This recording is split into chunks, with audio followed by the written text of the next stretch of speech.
And good evening to our fellow listeners and followers. Tonight is Sunday, July 14th at 8:30 p.m. This is Federico Lines of States Press Radio and Seth Hancock of Seth Hancock Reports. And tonight's episode, we have an interview and discussion with author and researcher Donald Jeffries of the cult classic novel, The Unreals, the bestsellers Hidden History, Survival of the Richest, Crimes and Cover-Ups, and American Politics. And we're glad to have you on tonight, Donald. You have your own show on your YouTube channel, and you do America Unplugged weekly. So thank you for joining us tonight. Oh, it's my pleasure. Thanks for having me. Yeah, I think we asked you on to talk about the upcoming Republican convention and possible VP picks for Donald Trump. But obviously, there was some big news yesterday that kind of affect that whole discussion. I'll just start with my thoughts on yesterday. Is that I question everything. There's a lot of questions that come up from yesterday's events that, quite frankly, the mainstream will tell you you're not allowed to ask. But hopefully people buck the mainstream and ask the questions. But I'll start with you, Donald, just what your thoughts are on from yesterday. Well, people, they want to get a really detailed analysis of it from me. I just wrote a Substack. My Substack is donaldjeffries.substack.com. It's called I Protest, like my Friday podcast, I Protest weekly. I like you, I'm skeptical of everything. And I just, I like said, someone has already said, well, this wasn't staged, but he said the victims and stuff. And I said, I don't say anything staged. I don't know. I don't say stage, real, or anything like that. I just ask questions and make observations. And certainly on the surface of it, a guy like Donald Trump is, if I analyze things on on their face value, then I would say, well, this was bound to happen because they've done everything but assassinate him. They've been attacking him, ever beginning. So if I thought he was, if all that was legitimate and not theater, but I think it's theater, and mostly, yes. Although I recognize that, there are millions of people that have a real hatred for him. But I just had, just so much about it. I can't get past that photo. To me, the photo when he's immediately coming up after the shooting, 78 years old, and the Secret Service, from studying the JFK assassination as long as I have, I'm aware of how they can violate the protocol. But when you have a 78-year-old politician like that has been shot in some way, and he's down on the ground, the last thing you would do would be lifting him up with nobody in front of him and raising him up so everybody, including any potential assassins, can get a good view of him and get a clear shot of him. And of course, but that, with the fist raised, that made for an iconic photo. I said it was very much like the Iwo Jima photo, if you remember that, raising the flag in Iwo Jima, World War II. So it's hard for me to get past that. Because that's the Secret Service, and of course all the stuff we've heard, the witness from the BBC talking about everybody seeing, or lots of people seeing a guy, whether it was this guy or not, somebody scaling up a wall of a building right there with a rifle, and they alerted the police, and they didn't seem to care. And then the Secret Service guy and the Secret Service people on another roof. I put the pictures on my Substack, and what are they looking for if not somebody scaling a building with a rifle? If they're not looking for that, what are they looking for? So those are the kind of questions I have. Yeah, and I agree. I have my own thoughts on it, on what happened, but it doesn't really matter my thoughts. I think right now you just need to ask questions. And a lot of the questions that I have are the same. I was able to kind of go through your article on Substack today, and I would have a lot of the same questions. These are the types of questions that they don't allow you to ask because, you get labeled a conspiracy theorist. But, I think we need to ask questions, and especially the times we live in where there's so much staging of events, and that you got to question everything today. Yeah, you absolutely have to, and when you're being lied to all the time, it's why, and again, I knew it would play out this way, that the Trump faithful would, because they want to see it for what they're, because he's their hero, and you can't get much more heroic than a 78-year-old guy with blood on his face, springing right up like a youngster, with his fist raised, and I think he was yelling, "Fight, fight, fight," or something. So, I can understand why somebody would want to believe that, but I just find it hard to believe the Secret Service would have let him do that. Well, just to put that same perspective with this with that photo op, when Reagan was shot back in '81, he was rushed to the hospital. He didn't strike a pose or anything. So there is a serious assassination. That assassination is nothing to joke about, But yet again, Donald Trump, being the narcissist that he is, trying to seek empathy and sympathy. It wouldn't pass me. When I heard about that, I'm going, really? Is that what his political campaigns are thinking now? That people are trying to kill him and all that.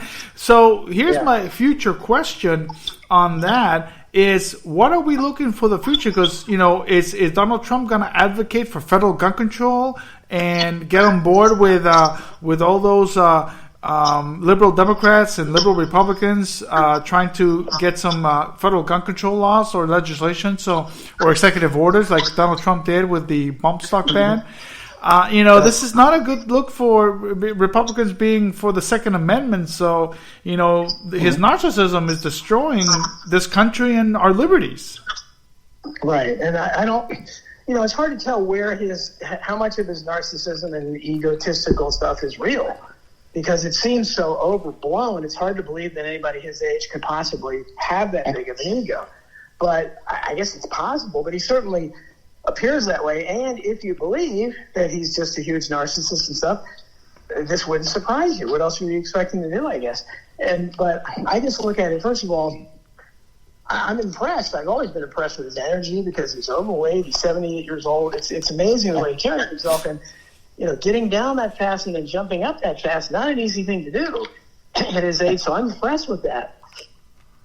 But the Secret Service, again, even if his ego's on display and he's telling them, no, I got to see the people, they have a job to do. They're supposed to say, no, Mr. President, we got to get you out of here. But then you have the thing where he's asking about his shoes. As I point out, he was giving a speech without his shoes, or the bullet that grazed his ear knocked him out of it. I had people online telling me, well, the wealthy buy these shoes and they slip off easily. I said, what? What do you mean? People, the more expensive the shoes, the easier they come off.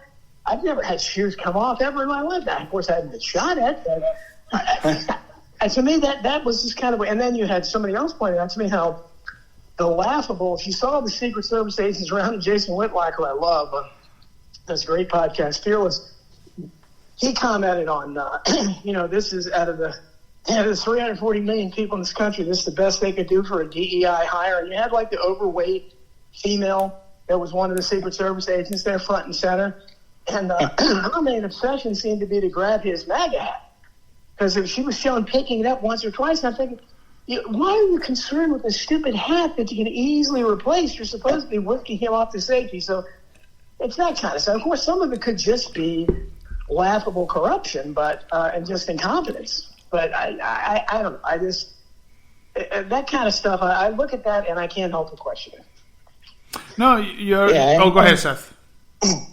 Oh yeah, and I was gonna say, I have a lot of questions. I don't know exactly what happened yesterday, but just taking surface level, that there was an assassination attempt on a former president and presidential candidate. I see a lot of people on the right. They're kind of like, I've seen a lot of friends post things who are big Trump supporters, who are, happy this happened because it's going to help them. And I'm like, is this really where we're at as a country mentally. I mean, if there was an assassination attempt, this is a solemn news that we should be taken seriously, and we need to tone down the rhetoric, but it seems to be ramping it up. Yeah, I heard that too. I think it was the guy Dave Portnoy, who I think is, kind of ridiculous, that runs Barstool Sports, but he posted, the election's over, this just won the election, or something. Several people have been doing that. Well, I don't know. I do. I mean, are that many people? Because, people, the country is pretty much split down the middle, and there's a good 50, 60, 70 million Americans that have Trump derangement syndrome, and they're going to vote against him no matter what.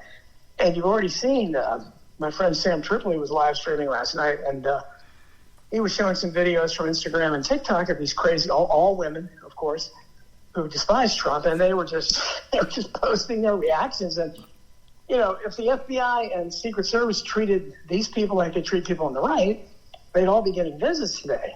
Because they were just they were mad the guy missed, and they were really, it should have been the greatest day ever. I mean, they were putting this stuff out there publicly for people to see. So the hatred is so much. So I don't think this is gonna. I don't. I understand his partisans say that.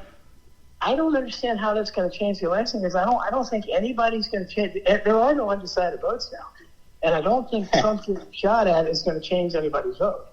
Well, one thing that still troubles me that why are people still so infatuated by the popular vote, and this thing of oh well, he's going to get how many votes and he's going to win the election. Elections are not decided by the popular vote; they're decided by the electoral vote. So this is Pennsylvania where he's at, where Pennsylvania right now has a Democrat-controlled legislature, and I seriously doubt the Pennsylvania electors will definitely give Trump the column for Pennsylvania in 2024. If they barely did it in 2020, I doubt it. So, this Trump derangement syndrome, as you call it, as everybody calls it, they're in a world of Wilsonian progressives and FDR Democrats mixed in with Trumper derangement syndrome that, I never ceased to amaze me that the Republican Party, as I was a former member, advocate for, it's so sad now. At the just switching gears to the convention, they're going to have the Teamsters president speak at the convention. Where when I saw that, I go, Robert Alfonso Taft must be spinning in his grave. What is going on here that the Republican Party has made a 180 turn to whatever, not even to left wing or right wing? I don't know what they're making that 180 turn, but it's completely derangement. Well, it is, and they're also going to have. Oh God, I've forgotten her name. Amber Rose. Amber Rose. Yeah. Amber, I mean, if you've seen her, I mean, she's got a huge butt, and that's pretty much it. And she's she dresses slutty. I don't know what she does other than that. Sleeps around, but she doesn't seem to represent MAGA values to me. And she's going to be a speaker there. And I wouldn't be surprised if Caitlyn Jenner was, because Caitlyn Jenner is supposedly a Republican. So this is why the Republicans are no alternative. I mean, the woke Democrats are, pretty much lunatics at this point. But the Republicans, I call the Republican Party the Washington Generals. If you remember, the Washington Generals are the all-white team that lost every fixed game to the Harlem Globetrotters. And and they never win. And the Republicans never win. So I don't think if they think they're going to win something over this, they never win. No. They haven't won since, Ronald Reagan won, 49 states in a completely different country. And so I think that they're very naive. And, they think that this is something, but whatever, Trump could ask anyone. Trump could ask Hillary Clinton to speak at the convention, and his supporters would be fine with it. Yeah, and just on, Amber Rose, there's also Federico fed me a few of the other names that are going to be at the convention. It seems like a reality show. It's which I think the whole presidential election is a reality show. But I'm a Christian, and I have traditional values, and I was a Ron Paul supporter in 2012, and I remember a lot of the Christian conservatives who used to be my friends, who I was a big Republican, and I was in college Republicans. I was Mr. Conservative. It was the conservatives that pushed me out, because I was told, Ron Paul, you can't vote for him as a Christian because he doesn't want to make gay marriage illegal. He wants to get the government out of marriage. But now we have Donald Trump, who waves pride flags, and we have Amber Rose. I think she's done pornography. And the abortion stance, they're watering that down, and it just kind of offends me as somebody was told I can't vote for Ron Paul by Christian conservatives, who are now like these huge MAGA Trump fans, and it's just kind of disgusting to me. Oh, it is. And I'm a huge fan of Ron Paul. Ron Paul wrote the foreword to my book, Crimes Uncovered of American Politics, 1776, 1963. So he obviously very honored by that. But I love the guy. LouRockwell.com. Lou Rockwell was his former chief of staff, and he publishes my Substack articles all the time. Hopefully, he'll be publishing this one tomorrow, I assume. But you're right, and that's the way, again, a lot of these people look at it. It's amazing how, and again, I don't base it on, I voted for Trump initially because of immigration. I thought that was kind of like abortion vote. Pro-life people are one-issue voters. I was going to be a one-issue voter for that. I said, if he does something about that, that's great. But he didn't. He deported fewer people than Obama. That's something that doesn't get reported very often, but he did, and it's kind of hard for his people to explain. But Trump is, I call it the Trumpenstein Project. If people have read, they can Google that. My stuff will probably come up. I think I invented it, but it's. Although some people are using it now, I see. But I think that he's an actor, and I think he was introduced into politics to divide the country, which he's done very successfully. And the thing about it is that millions of people hate this guy with a hatred that not even Hitler has seen for things he never did. And millions of people love him for things he never did. I mean, he basically, go back and look at his presidency, was mostly just a bunch of tweets. And, blustering, getting in arguments with celebrities and stuff, and claiming he was going to do stuff but never doing it. All these promises he made, he didn't keep any of them. He didn't issue the executive order to end DACA or end birthright citizenship or end the H-1B visa program. He didn't put out an infrastructure program and rebuild that. He didn't bring the troops home. So, the things he claimed, the reason I voted for him, he didn't do that. I don't care what he did for Israel. He did keep all his promises to them. But not to America. So I don't know what I understand. If I vote at all, I don't even think they're counting my vote. But so if I do it, I don't know why I'm doing it. But if I vote, it would be for Trump again, just because for the entertainment value. Because I think the most we can get out of his voters at this point would be something like really entertaining television, where we could turn on MSNBC and CNN and just watch the reaction. Because I think that would be entertaining. Yeah, speaking about, elections and voting, I haven't voted since 2004. And that's where I kind of saw that Republican Party was going the wrong way. And then in 08, when I saw both candidates, Obama and McCain, speak about, TARP funding and funding for the banks and all that. And the same thing Donald Trump, he advocated for that too with the automobile companies. I said, what, the heck with this, I just cannot see myself voting for either of them, either Biden or Trump. Now, I see your point that, just for entertainment value, yeah, I would do it too. But, I mean, I don't think I want to waste I don't want to give them my vote just because, whatever. But, it's just, Democrats made that switch in '64, and then slowly be making that switch more to the left-wing progressive, and they see that 180 turn they took from 1964 to really. But Republicans, they're making that 180 turn, and they don't know where they're going. They're having porn stars, they're having unions speak at their conventions and meetings and conferences they're having. It's weird. They have UFC championships and all that. It's like Seth says, it's a reality show, and I get your point. But it's no longer about one thing that I kind of wanted is that at least Bobby Kennedy Jr. when he did his debate, which I'm very upset that he didn't go on stage. If he would have gone on stage, it would have been about the issues and issues concerning this country. But both of them, Trump and Biden, they just want to talk about themselves. Their golf game that was pretty ridiculous. So we're no longer into the issues anymore. We're more about personalities and celebrity status, and that's kind of sad to see how we went. From the 1960 debate with Kennedy Nixon, like real issues, but again, that was kind of like the first celebrity status. It's just very sad to see that it's no longer about issues and concerning. It's just about popularity.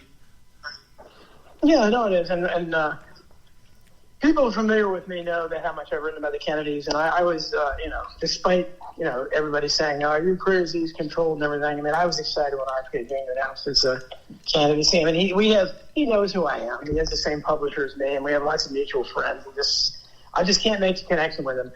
But in fact, I tried to get him to write the introduction to this last book, but he's too busy with his campaign. But it's been the most disillusioning thing for me in the history of politics. I never thought he would turn. His campaign started out really well. He's talking about a lot of good stuff, and but when something happened to him along the way, where he suddenly became even more devoted to Israel than Trump and Biden, and that's saying something. He's got Rabbi Shmuley, this clown crisis actor rabbi that is his handler, and he's talking about a worm in his brain, and they're making fun of him with animals and snakes and goats and all that stuff. So I don't know what they're doing. And then of course they wouldn't allow him in the debate because he would have looked entirely different than those two. And the people, even the dumbed down American people, might have understood. Wait a minute, there's a huge difference between this guy and these two. He wouldn't have talked about his golf game. But so we're left with the two choices. And again, like I said, by voting for any of them, I don't think they're ever going to do anything good anyhow. And so you either, in Trump's case, not only would you get the entertainment value, but at least based on his previous experience and what he says, he probably won't do anything either. So he can't do too much bad because he's probably just going to talk and threaten stuff and never do anything. But yeah, I recognize there's a danger that they could use him to introduce like a big ban on guns or something. His people would, support it because it's him and he's playing 4D chess or something. But that's it. I mean, we don't have any choice. I mean, they're probably not counting our votes anyhow. So it's just, like I said, I think I just think an outcome of Trump as president would be entertaining at least. And so it's a sad commentary in American politics, and that's the most I think we can hope for.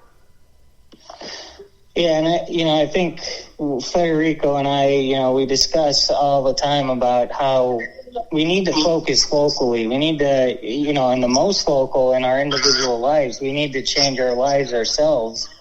But that, like the events of yesterday, that it gets, they've propped up these presidential candidates as gods, and it's just we need to focus locally, and but the reality show must go on. Yeah, no, you're right, and I think that's the only hope we have to make any change. But I don't have a whole lot of optimism there either, because I live in Fairfax County, Virginia, which my neighboring county where I used to work is Loudoun County, and that was the epicenter of all the battles between angry parents and the school boards a couple of years ago. And I can tell you, it's just there wasn't a whole lot of turnover. Every one of those school board people, everyone everywhere should have been gone, and they're just not. And so I don't know at this point whether the elections are rigged at that level too, which they could be, or the people are just that stupid, and that could be the unfortunate case too. People underestimate how dumbed down the American people are and how devoted they are to voting against their own interests. I mean, they've been doing it for decades, so I mean, they just keep doing it, and it should be really easy to look. That's why I say, whatever Trump is, I mean, Biden's the president now. The economy is the worst I've ever seen in terms of inflation and hopelessness in the job market, and they all mouth the same fake statistics for anybody. I mean, I have lots of young supporters that I hear from all the time that tell me, what it's really like out there. They're living in their parents' basements and stuff, and they, apply for 100 jobs, they don't get an interview and that kind of stuff. That's the reality. But these people won't acknowledge that reality. And we know anybody who goes to the grocery store, goes to the gas pump, knows what kind of prices they are. So they used to tell us, well, that's people vote with their pocketbooks, so it should be a no-brainer. But because of Trump, because of the Trumpenstein Project, people hate him so much, they find some kind of, fairy tale way to defend. Well, there's really nothing. There's no such thing as inflation. The economy's great. Oh, I didn't notice you lived in Fairfax, Virginia. Did you? And you mentioned Leesburg County, Loudoun County. Did you ever have to deal with Eugene Delgadio? No, I have not. No. Okay, but you've heard of him, right? Is he connected to the school board? He was a Loudoun County supervisor, and he did a lot with, with the school board in so-called family values. So he's still kind of, I don't know if he's still Loudoun County supervisor, but he's a bit of the, I would say he's got the Trump derangement syndrome, but yeah, he's really out there. Yeah, well, I don't know a lot of their names, and I just used to look at the videos. My kids are grown, but if it had been like this, and my kids aren't that old, they were in school not that long ago, but if they were there today, I was a very involved parent, so I would have been on a lot of YouTube videos too. I'm sure I probably would have gotten beaten up by cops or something too, because I would have been one of those ones to talk out. But when you say starting at the local level, all you got to do is watch those videos and to watch those crowds, because you typically, most people are followers. The vast majority of human beings are followers, and so they need a leader, and that's why Trump, it fits the bill for them, because they have to fall behind somebody, and he's their leader.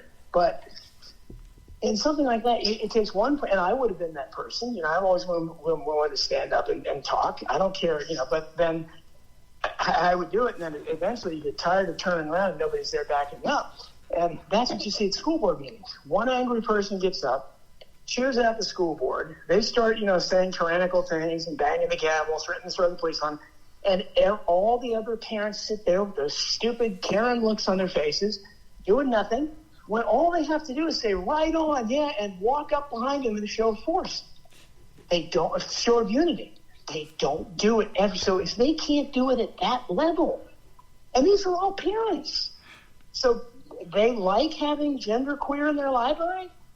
Do they know what that book shows? It has graphic depictions of an adult man having sex with a boy? They want that? I don't get that. And the white parents like the critical race theory, where they want their kindergartners and first graders to be told something is, they should feel guilty about something. I mean, I don't understand the absolute lack of critical thinking there, but that's the problem. You got somebody willing to take the risk and go up and stand and shoot people out. But at least, and you can't even say right on and jump up behind them and say, yeah, they don't. And I've been trying to get her on my show. There's this really courageous little girl, 14 or 15 or something, and she's got a little bit of a following now, and I'm trying to go through her mother to get on my show, but she's become disillusioned, understandably. But she's just choosed this school board. I think it was what was it? Walla, I can't remember. Michigan, I think. But apparently they're one of the worst ones, and she just blasts them and just is so articulate and doesn't back down. And again, she has a couple parents cheering her, but they're, the most of them are sitting there on their hands doing nothing. They don't jump up and stand behind her. And she's become disillusioned. I don't blame her. So I don't know. I'm pretty black-pilled at this point. Well, go ahead, Seth. Yeah, I was just going to say, I can attest to a lot of what you're saying there. My day job is I'm a reporter for a local newspaper in the Chicagoland area, and I cover a school district that is very leftist, and it's nearly impossible to get anybody to come out to even for tax issues. I mean, the amount of taxes that they are charging people is amazing. But I will say a few years ago when they had the transgender bathroom issue, they had hundreds of parents coming out to oppose the school district at the time. And even with that show of force, it didn't work. There's a lot of apathy, but even when they do get a show of force, it doesn't change anything. But, I think the reason it didn't work is because they still were outvoted at the polls and these complete brain-dead idiots voted for these tyrants, or they just don't count the votes and it doesn't matter. So, either way, if they were concerned enough to show up there, then, again, that should have been reflected in the that local election. But as Federico pointed out earlier, McCain and Obama were running in 2008. I've written about this a lot. All the public opinion polls showed like 96% of the people were opposed to the banker bailout, but both candidates were for it. So that's the epitome of not having representation. So it's the same thing there. When you have a bunch of people showing up and saying we don't like this, and yet your school board still pushes it, you don't have representation. You don't even have it at that level. So you don't have it at Congress. Yeah, my main concern is that the reason why I don't really pay attention to general elections, presidential general elections mostly, or let me backtrack, general elections for federal government offices, is because no matter if you're a Republican, Democrat, Libertarian, even constitutionalist, socialist, communist, whatever, right-wing fascists, they want just one thing, is to find a way to increase the size of the federal government. And, one thing that you pointed out was, people are angry with the price of gas going up or items in the supermarket going up, and, or airline tickets or stuff like that. And what people really don't understand is that, private companies are not doing that just for the hell of it. They that's what the media tells them to. Like these greedy board members at Walmart are jacking up the prices. No, they have to pay for whatever they pay in taxes, and so they have to increase their prices. And it's all back to the sanctioned robbery amendment, the 16th Amendment, that people, it's like Donald Trump always kept saying, this is not a socialist country. And I kept saying to myself, wait a minute. Yes, it is. It absolutely is a socialist country, because the 16th Amendment gives the right of the federal government to take away your money and spend it wherever they want to. So, but there you have the blatant ignorance of the Republican Party, which, it was the Republicans who passed that amendment. Now they're kind of opposed or not opposed. And it's just ludicrous that people are just, following into this tribal theater of this cult leader and not really focusing on the real issues at hand, whether it's the 16th Amendment or I was just up in Fort Lauderdale and here in Miami, and the amount of homeless, thanks to that amendment, is astronomical, because there is no stopping it. People are not, they just want to see in the TV and see their favorite shows or the reality shows. They could just tune in the GOP convention and not really pay attention of what's really affecting this country. They just don't know, don't care, or they're just plain ignorant. No, you're right, and again, people that have hit. I have a different take on this than I think pretty much anybody. But I'm a populist primarily. But I'm far left wing, far right wing, but it depends on the issue. But I'm pretty radical overall. But I look at our country as I call it we have socialism with no services, and I believe we have because we pay more taxes than a lot of these real socialist countries that call themselves socialists, and we get nothing in return. If you look at what we actually get back from government, we get. I talked about you have since the 90s when Bill Clinton reformed welfare, they don't even call it welfare anymore, you get fewer people getting fewer benefits for a shorter period of time. That's just the reality. They still have a lot of these programs where they pay poor women to have babies as long as they don't have a man around. And that's what's killed the black community, not having fathers around. But basically, if you look at places like France, especially France is a well-run socialist country, and I have friends that live there. And for instance, somebody was driving across France a few years ago, and they told me, I drove across the entire country and I didn't see a single pothole. That's a first-run country, and that's putting their priorities where they belong. Mm-hmm. They're keeping that, and these countries have, well-maintained public transit. You don't have to worry about getting, mugged or anything like that, like you do in New York or anything like that. And many of them are free. Not that they're free, but again, they're covered by taxes. But again, they're not paying any more taxes than we are. And we're getting nothing back. For instance, those countries have one-payer, socialist-run healthcare systems. Now, you may say, okay, we don't want that, but the problem is our healthcare system is horrible. Anybody's had to have to deal with it. And it's more expensive by far than any other place in the world. And we pay, I wrote about this in my book, Survival of the Richest, years ago, we pay more taxes for healthcare than all of those single-payer systems. So, and we get nothing back. You drive on the roads, you see potholes. Your police forces, you're lucky to not get shot or tased if you have any interaction with them. I mean, they're not going to protect you. What if the conspiracy people never call the police? They're exactly right. Never call the police. But we're paying for them. We're paying for, I guess firefighters, if you had a fire, but that's pretty unlikely. Maybe they'd come and do it. But I mean, you're from the school board? What are you paying for them?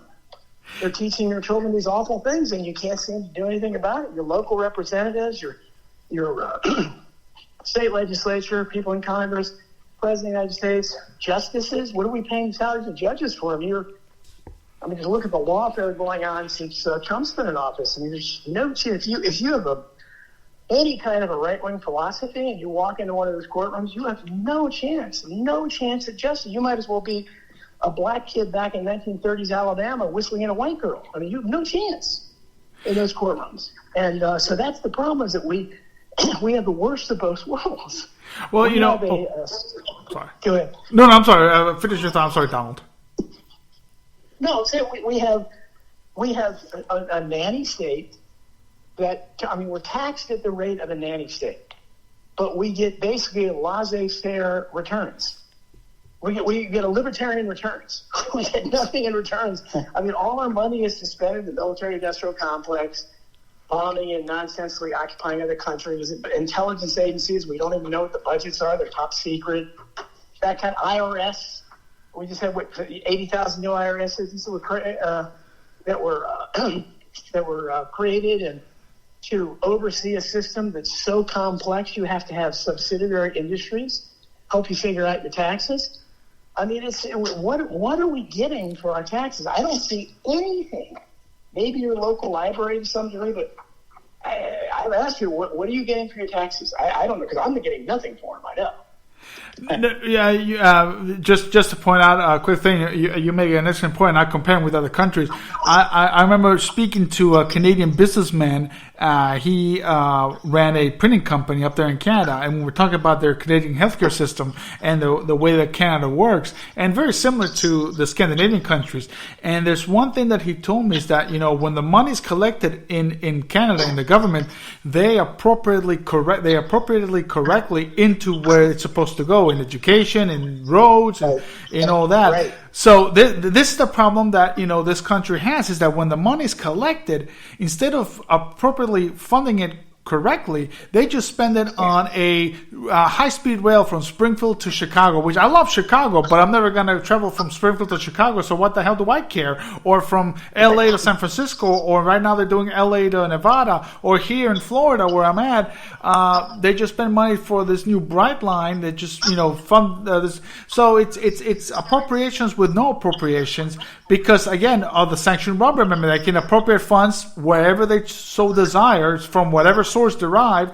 And really, that's the issue that I have. For example, the bridge in Baltimore, Maryland, the Francis Scott Key Bridge that just fell down, and they're now thinking of rebuilding it, and they're probably going to name it the Sarbanes-Agnew Bridge and spend billions of my tax dollars on that stupid bridge, which should be Maryland's responsibility. So we get nothing in return because it's been spent elsewhere. Right, and well, first and foremost, look what we have. How much money have we sunk into Ukraine? That too. Into a black hole, and we have. You mentioned homeless, and now, again, this is why the Republicans have no answer. The Republicans are on the verge. They're pushing this thing that it should be against the law to be homeless. What? I mean, it's criminal. But I mean, it happens because again. Reagan closed all the mental health, most of the mental institutions back in the 80s, and I cheered him on when he did, because I didn't realize how many mentally ill people there were. There's a lot more than now. And you see them, every Antifa march, you can see a bunch of people that should be in a padded room somewhere. But there's nowhere for them to go. And when you have out in California, especially, you have the tents. I mean, you talk about. I don't know what Venezuela and Peru and places, but I can't believe they look any worse than they look in those 8 neighborhoods. I mean, you've got tent cities, you've got people clapping in the streets. We used to make fun of India for that. Now we're doing it here. And they're not even cleaning it up. And instead of addressing that, and the guy that's overseeing that, Gavin Newsom, is considered the next star for president. I mean, it's to say America's on the wrong path. I mean, you have to come up with another expression for it, but it's unbelievable. We have no sense of priorities, and we would rather keep funneling money to Ukraine than do something about it. That should be one of our first priorities, but it isn't. Instead, we're bringing, we're opening the border still. We're bringing all these illegals into the country and apparently putting them up in 5-star hotels. And as I said, has anyone ever suggested, any liberal Democrat ever suggested, you know what? Let's put these poor homeless people out here sleeping on homeless. Let's put them up in a hotel. I mean, they'd be laughed out of Congress if they even suggest that. That's what they're doing. They're putting them in school gymnasiums. Why? But they're going to make homelessness a crime for American citizens. I mean, it's both the left and the right are so bad. Like I said, I never run out of things to write about or talk about. That's for sure.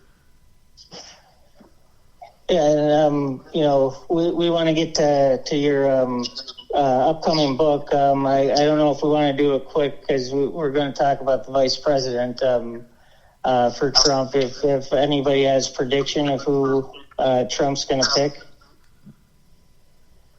Well, I would suggest, if history is any indication, somebody was arguing with me yesterday. It was on American Plug. I think J.D. Vance has gotten there. I don't think so. I just now with the shooting, who knows? Maybe that changed something. But the thing about Trump, watching him for however many years, 8 years or so since he's entered politics, one thing he's been consistent on is that he never actually does anything to appease the MAGA crowd, his base. He gets them excited, and then he throws them a curveball, and they have to fall all over themselves saying it's sword in chest. So if I had to predict, and I don't make predictions, but I had to predict, I would predict Marco Rubio or Nikki Haley, the worst possible choices he could make. Maybe Tim Scott, this empty-suited milquetoast guy who offers nothing except being black. Possibly him, but I don't think it's going to be Tulsi Gabbard. Certainly not going to be Vivek Ramaswamy, who would be my pick. Tucker Carlson, anybody like this. Anything that would excite his base, he won't do.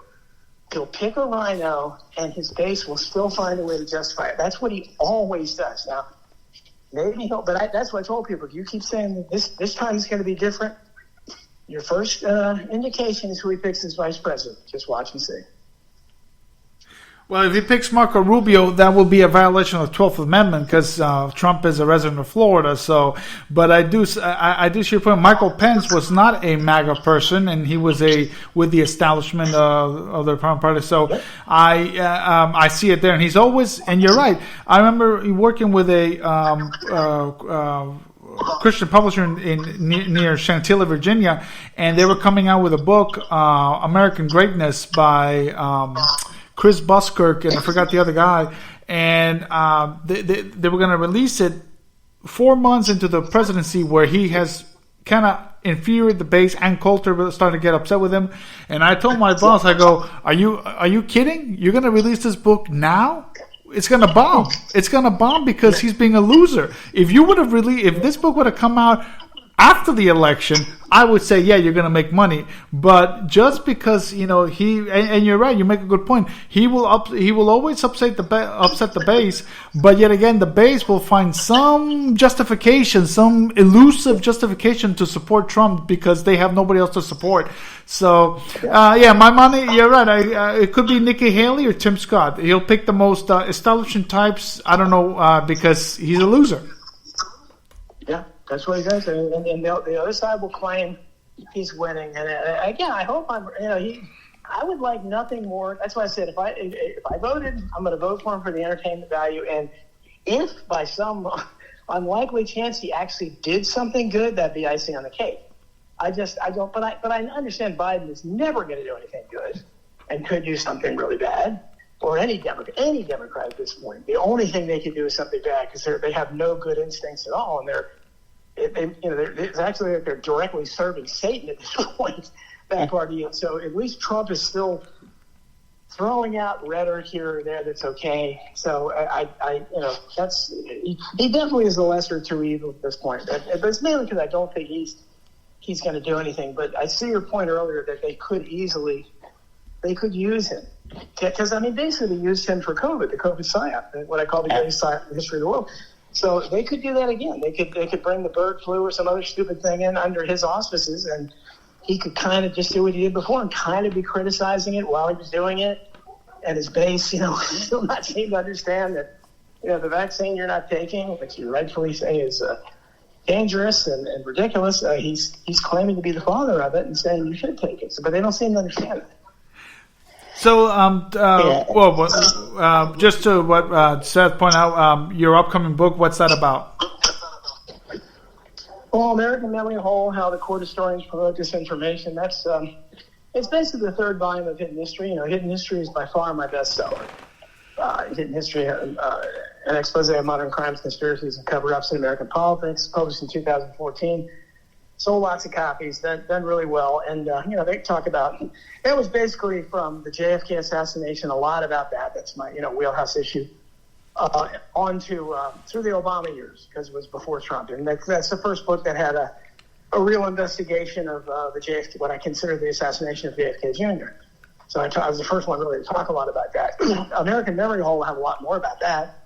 I've gone deeper into JFK Jr., more about JFK, but it goes back to the founding of the Republic, because my second hidden history book was called Crimes and Cover-Ups in American Politics, 1776-1963, and that was like a prequel. That covered the founding of the Republic up to the time of the JFK assassination. So we talked about the real Lincoln. I showed what I think he was the greatest tyrant we've ever had, and I talked about the real Lincoln administration, talked about FDR and Wilson, they're the three worst presidents. There's no question in terms of anybody that loves liberty. So we'll go much deeper into them in this book. We'll have more about Lincoln. We'll have Jefferson, who was my hero, fighting judicial review, which, both the left and the right don't seem to understand how dangerous that is. Just judicial review just completely killed the separation of powers and allows. So we have a situation today where both the left and the right waits with bated breath while they see if some unelected federal judge is going to uphold something. That's not what the Constitution was supposed to be about. It's not the separation of powers. And Jefferson recognized it early on. So no one's talked about it since Jefferson, really, the same way I do, I don't think. So a lot more about 9/11, a lot more about Oklahoma City. So we just cover all these things. And if people who have read my writing, they know that I look at it critically. I don't have any theories, but I just demonstrate how all these official narratives are absolute lies. Yeah, I think that goes back to our opening discussion about yesterday's events, that that's what we need to do is question everything. I have theories about this event or that event, but it's not that important what I think happened when I don't have facts. That's why we need to ask questions. And, that's what I think from, my view of your work. I read your Substack and, listen to your podcasts and your shows. And I think that's what you try to do is you ask those questions, and we need more of that. Well, I appreciate that. That's what I do. I've told people many times, if you call me a conspiracy theorist, I'm a conspiracy analyst, but just tell me what my theory is. Because, people also say, you think everything's a conspiracy? Well, yes, I do, because we're being run by conspirators. And this is how they operate. It's standard operating. They literally don't know any other way to do it. They conspire just as easily as we breathe. This is natural to them. I don't think you could bribe them to do the right thing. They're so committed to evil, and it's been very profitable for them. And so I couldn't have a lower opinion of them. And is that a theory? It's not a theory. Like I said, if I'm writing about 9/11 or something, and I say Building 7 fell and it wasn't hit by a plane, that's not a theory. It's a fact. They admit that. So I'm observing that, and I'm analyzing, the event, considering that, that kind of thing. So those are the kind of things that I talk about. So when I'm talking about the Trump shooting yesterday, it was incredibly, unusual, to put it mildly, for the Secret Service to raise up a shooting victim, the former president of the United States, like that, with his front completely uncovered, wide open to any potential assassins, after he's just been shot. I mean, that's not a theory. I mean, we have the photo evidence there. That's the iconic photo. So those are the things I do. I just I question and I observe. I don't theorize. I don't have any axe to grind. I'm not partisan at all, because I think Republicans and Democrats are both bad at this point. I think Democrats are worse, because I think they're really committed to evil, and Republicans are mostly, for the most part, just stupid. But I call them the stupid party too. But they're not any alternative that I would want. Yeah, no, you're right, Donald. You're absolutely right. Both parties are useless nowadays, and I know that you were quite a fan of JFK. And as you know, when Bobby Kennedy Jr. Came coming up, I always said that I prefer his uncle, John, not his father or not his other uncle Teddy. I prefer John F. Kennedy Jr., which many people don't know. This even the old Democrats tried to avoid John F. Kennedy on his tax cut structure, and a few other ones on business tax structure. So. This is, where I tell people to know the facts, look them up yourself. Don't just resort to media pundits like Tucker Carlson or Rachel Maddow or Bill Maher, which Bill Maher's pretty funny, but don't rely much on them. Rely on yourself. Rely on, people like you, people like me and Seth to look up the facts, ask questions. So you're absolutely right there. Before we have time to go, just we want to thank you again for coming on our show, Donald. Any last words you'd like to tell us, and to plug in your books and where they're going to be located? I appreciate that. I'm shadow banned everywhere. Facebook shadow bans me, so I can't get anything out there unless I'm talking about somebody's birthday or something. Then they don't ban it. But everything else, if I try to promote anything or anything political, it can't do it. Twitter's hit or miss. It's a little better under Elon Musk, but for the most part, I'm still under some kind of shadow ban. But people can follow me there at Don Jeffries. I appreciate the followers. They hold my followers down, and they're very diligent about it. They're trying to hold my support down. But Substack is the only place I'm not being shadow banned. Thank goodness for that. It's still free speech, so people can follow me there. It's called I Protest, DonaldJeffries.substack.com. Subscribe to me there, and that's where I write regularly there, and I have stuff about my upcoming books, American Memory Hole, How the Court Historians Wrote This Information. That's going to be published at the end of August, but it's available now for pre-sale, so people can get that, and they can still try to get some love to my COVID book, Masking the Truth, How COVID-19 Destroyed Civil Liberties and Shut Down the World. Sherry Tenpenny wrote the foreword to it. That's the most shadow banned book out there. Amazon just disappeared the Kindle version. Barnes & Noble's just deleted the entire thing from their website. No explanation. Apple Books was selling it for $999. That's how shadow bans work. And, there's no, if you search any search engines for it, you can't find, other than my interviews on it, you can't find any other information. So apparently no one's no one's written about it or commented on it anywhere. So, but it's the most important book about COVID. It's not even close, and that's something that I would really like to see more people try to get past that shadow ban, because you can still buy it through the publisher and stuff. People can look on my website for the links. I know. Well, it's not nice to be shadow banned. I know that I just was shadow banned by TikTok, and I closed it because I said a comment saying that we don't want Donald Trump to become a martyr. We want him jailed. And apparently, I think TikTok is more Trumper than Chinese, and somebody complained to that. So, I said, you know what, the hell with this. I closed down my TikTok account, and I'll focus on Facebook. I'll focus on Instagram, on Twitter. Even though I'm not a fan of Elon Musk, but. I'll go with whether people are gonna ban me, but you'd be surprised. TikTok, even though it's owned by the Chinese, there's more Trumpers than Chinese on TikTok. Oh no, it is, and I think the Republicans are really stupid to try to get it banned. Because I don't believe in banning anything, and it's filled with the crazy woke, purple-haired, tattooed, monstrosities, talking about LGBTQ stuff and showing their insanity, but that's part of freedom. And also, I don't think they're censoring the other side. I don't know. I'm not on TikTok, so I don't know. But I'm a free speech purist, so I'm against any kind of censorship. Yeah. So anyway, but Donald, we appreciate you coming on, and hopefully you'll come back us and talk some more about this election and after the convention to see what circus it goes up. But again, we thank you so much for coming on, and hope to see you soon. All right, thanks for having me, guys. Take care. Care. Have a good night, everybody. Thank you.